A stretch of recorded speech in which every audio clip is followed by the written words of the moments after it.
So we now welcome to the PickSix podcast one of the more underrated players, in my opinion, in the 2021 NFL Draft. That's Clemson wide receiver Amari Rodgers. Taking some time to join us today. Amari, how you doing? I'm doing great. Thanks for having me. Yeah, of course, man. So, things look a little bit different for you right now. So I think fans would kind of be interested to hear where you're training and what your typical day looks like. Yeah, for sure. I'm training at House of Athlete down in Western Florida. And the typical day will be in the morning. We'll do field work if it's speed training or position work from like 9 to 11. And then we'll have a break to eat lunch and do a little bit of recovery from like 1 to 2, 2:30. And then we'll lift from like 3 to 4:30. So that's really Monday, Tuesday, and then Wednesday we have like a recovery day where we just come in and get massages and stuff like that and do yoga. And then Tuesday and Thursday it's the same as Monday and Tuesday. So it's a pretty good routine for me, just getting my body back right and, getting, my speed back up to where I wanted to be. So, I'm getting right. So it feels good. Yeah, I was going to ask you later down the road, but I'll go ahead and say it since you brought it up. What are you expecting to run, or what have maybe you already been running in the 40-yard dash? Mid 4.4. Nice. Very Yes, nice. sir. Yes, So sir. for everybody that is watching on YouTube, you see, Amari has a fresh new haircut, so he's feeling pretty good right about now. For sure. Um, so Amari, when there are so many of these, slot type receivers in this draft class, and I'm sure you hear, the names of the guys that are in contention at your position. So how much do you pay attention to the rankings, the mock drafts, that kind of stuff? I mean, I see it, but I don't really let it affect me, or I don't really like pay attention to it too much. But you gotta look at it and see, where people may see you going and stuff like that as well. But I don't let it affect me or anything like that. I'm still, running my path. I'm still staying on my journey, focusing on myself. Doing whatever I can so that when I do get blessed with the opportunity to be on the team, I'm ready to go. So that's all I can worry about and control right now.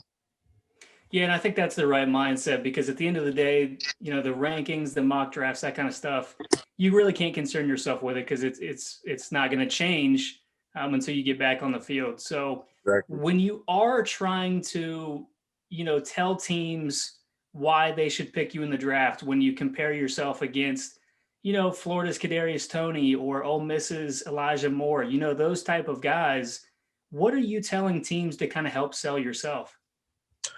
Just the work ethic that I bring to the game. I don't think anybody in this class outworks me, and I stand by that. The way that my mentality I bring to the game is different, second to none. I come to work every single day trying to get 1% better, with a not trying to waste a day mindset. And if you waste a day, it's not too many days you're gonna get, because one day something can be taken away from you like that. So you gotta take every single day like it's your last day and try to get better, so you can become the player that you want to be. So that's really how I approach every single day. And I'm kind of a perfectionist, so when I make a mistake, I'm kind of hard on myself so I can get it right. Because if you make one mistake on one little play, it can play a big difference in the whole game. So that's really how I approach the game, and just how I come and lead by example is second to none as well. So I feel like as far as mentally, and physically, because of the way that I work, I feel like I'm already a pro. So that's really what I'm gonna bring to the league. As just somebody that's ready and prepared and ready to go.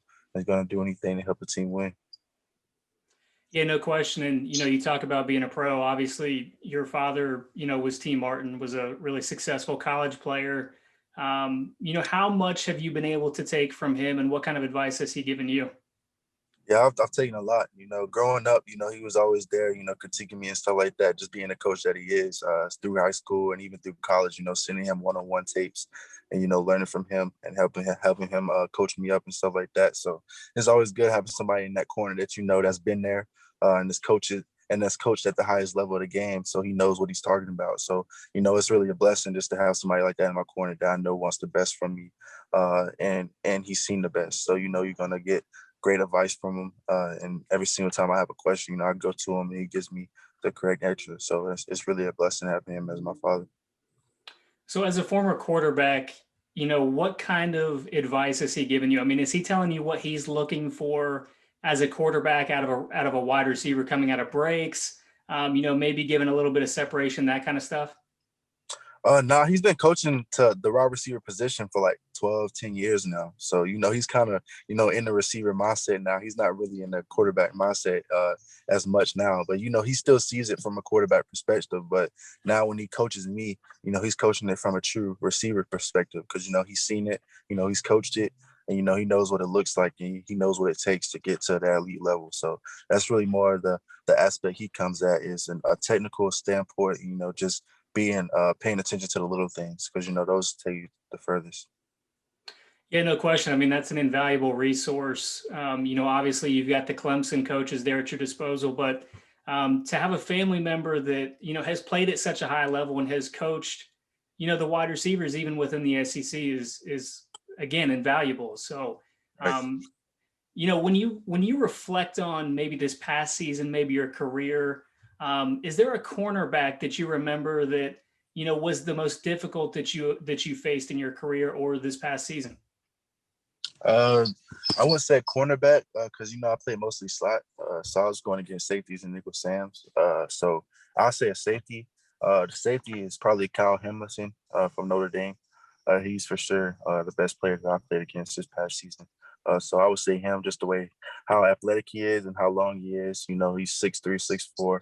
He's very physical, a sure tackler. My thing is running after catch. So whenever I get the ball around him, I got to be on my P's and Q's because he's a sure tackler. He's very smart, intelligent. He knows where he needs to be. So all around, he's a great player. He's going to definitely be a top round pick next year. Yeah, it's good that you bring that up because that is a name that the draft fans are going to become familiar with over the next year. I think he's got everything that you would need to be an eventual top 10 pick. So definitely a name for draft fans to know as we move forward. But one name to know now is a guy that you've spent a lot of time with in the locker room, the presumptive number one overall pick, Trevor Lawrence. We hear all of these descriptors, that he's a generational talent, that you hear comparisons to Andrew Luck and John Elway and all these greats of the past. Is that fair? I mean, when you hear those kind of descriptions, like is Trevor Lawrence everything that you hear described in the media? Yeah, he is. He is for sure. He's definitely lived up to everything that everybody's expected him to be so far in his career.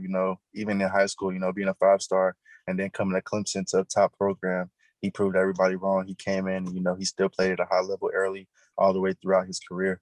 So I feel like it's not going to change now with the NFL. He's just going to come in and just do what he does, which is make plays. Be a leader, be a competitor. He's going to be all right. I'm not worried about him at all. I've seen it firsthand, for 3 years. So I know that he's ready, and I know he's going to turn whatever team he goes to around and make them a winning program. What would it be like for you to possibly end up on the same team with him again down the road?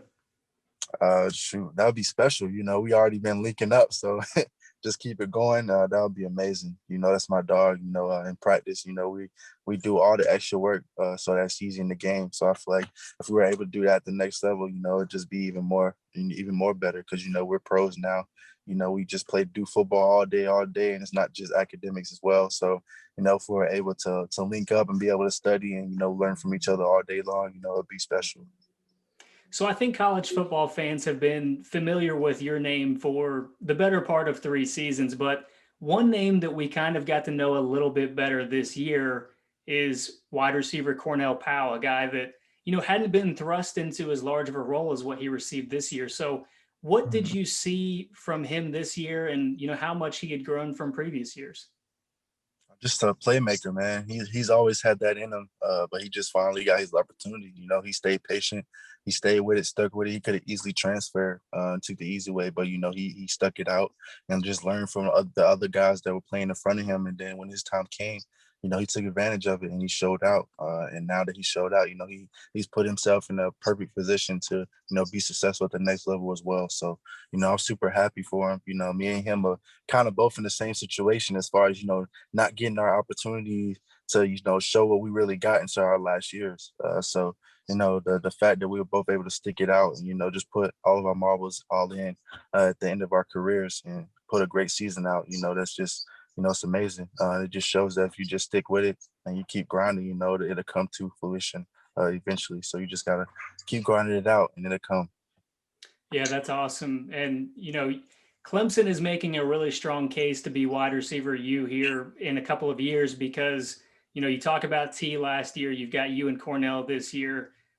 Next year, a couple of guys that I think fans are going to be familiar with, Joe Ngata and Justin Ross, a couple more wide receivers out of there. So, what should fans, in college football expect from them this coming season? And how high do you think the ceiling is for those two guys? It's deep. It's not just them two. You got Joe, you got Justin, you got Frank Ladson, you got EJ Williams, you got Brendan Spector. It's all right, the list goes on. They're like 8 deep that can go and start for any program. So I expect y'all to see a group that's going to be deep, that's going to go out there fresh every single game because of how deep they are, and they're just going to air it out because that's what DJ does. He loves to throw the ball. So I feel like they're all going to ball out this year, especially Justin coming back from his injury. He wants to ball out and show everybody that that injury didn't affect his game. Joe, he was injured for most of the year last year. So, both of those guys are going to have fresh legs. I'm just excited to see, what they come out and do. So, it's going to be a movie for sure. So when you've got that much talent on offense, you had Travis Etienne, you've got Lynn J. Dixon, we've got all those wide receivers that you've talked about already. How much easier, or is it even stressful to play with that much talent? Does it make your job easier, or do you feel that much more pressure to kind of hold your own and make your own big plays throughout the course of a game? Yeah, for sure. I feel like it does make it easier because Coach Sweeney always says just do your job. And when you know that you have a lot of playmakers around you and you just do your job, you're gonna get good results. Because if you have Travis, Trevor, great offensive line, have Justin Ross and T playing with me as well. If you have guys like that playing with you and y'all just all do your job, you're gonna be unstoppable. So that's really all I do is just worry about myself and just doing my job. And I know that if I do that, we're gonna be good at the end of the day. Yeah, so I've got one more question for you before we get you out of here. The typical host for the Pick Six podcast is Will Brinson. He's a big NC State fan, so it's been a pretty one-sided affair between Clemson and NC State in recent years. Yeah. So, when you reflect on that, is there one memory or one time that you look back on in that NC State rivalry? Uh, I had a big punt return versus them my junior year. I had a big punt return, but it got called back for a bogus blocking the back penalty. So I remember that because it was like 50, 60-yard return. Then I looked back, it was a flag. And I was mad. And then I look at the replay and he barely touched him. So I was like, come on, like they took that one play that I was looking for away from me. So that's something that I remember too. And it was really bad weather that night too. So I'll never forget that. Yeah, that's always aggravating because a lot of cases, as a return man, you see these penalties and they're not even close to the play Exactly. where it happens. So that's got to be incredibly infuriating. But we'll make sure we pass it on to Will that he got lucky on that one and should have had another touchdown on the board. But Amari, that is all that we've got for you today, man. I appreciate you taking the time. I know you got a lot going on, but you've been really generous with your time. So thank you for joining us, and best of luck with your draft preparation. Hey, for sure. Appreciate y'all for having me. Y'all have a good one.